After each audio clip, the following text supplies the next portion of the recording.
L'attentato del 14 luglio 2024 contro Donald Trump durante un comizio in Pennsylvania ha suscitato reazioni di sgomento e solidarietà da parte di leader mondiali. Il presidente USA Joe Biden ha espresso il suo sollievo per il fatto che Trump sia al sicuro, condannando fermamente la violenza politica.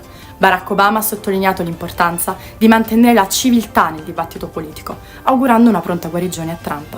La premier italiana Giorgia Meloni ha espresso solidarietà, auspicando un clima di dialogo e responsabilità nella campagna elettorale. Matteo Salvini ha manifestato vicinanza a Trump e ai presenti all'evento.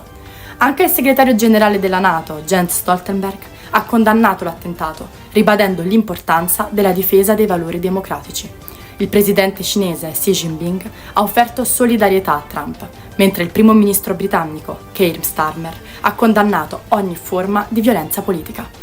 La presidente della Commissione europea, Ursula von der Leyen, e il segretario generale dell'ONU, Antonio Guterres, hanno anch'essi espresso il loro sconcerto e condanna per l'episodio.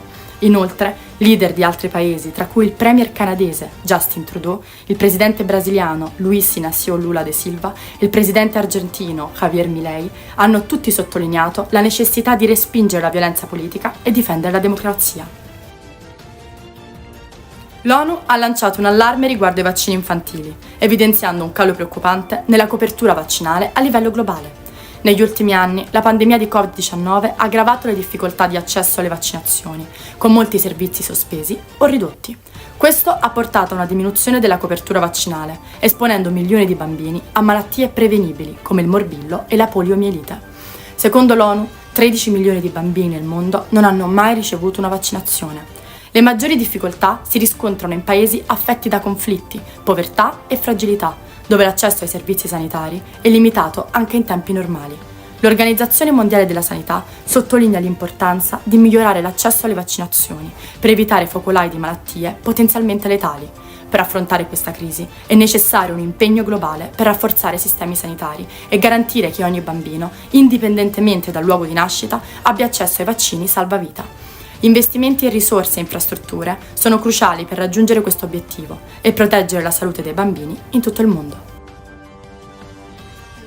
Dopo diverse ore di ricerca, i vigili del fuoco hanno recuperato il corpo di uno dei due giovani scomparsi nelle acque del Brenta, a San Martino di Lupari, in provincia di Padova.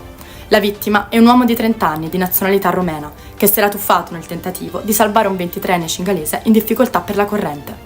Secondo i testimoni, il giovane cingalese si era immerso per primo, trovandosi subito in difficoltà. Vedendolo in pericolo, il 30enne romeno si è tuffato per cercare di salvarlo, ma entrambi sono stati travolti dalla forte corrente e sono scomparsi alla vista. Il drammatico incidente è avvenuto in un tratto del fiume noto per la sua pericolosità, a causa di gorghi e avvallamenti del fondale, nonostante il divieto di balneazione spesso ignorato, soprattutto dagli stranieri durante le giornate di grande caldo. La scena della tragedia è stata osservata da diversi presenti, tra cui la fidanzata del ragazzo cingalese che ha raccontato: al mattino di Padova, gli ultimi momenti del compagno. Lui era andato a bagnarsi nel fiume, ma a un certo punto ha avuto difficoltà a nuotare.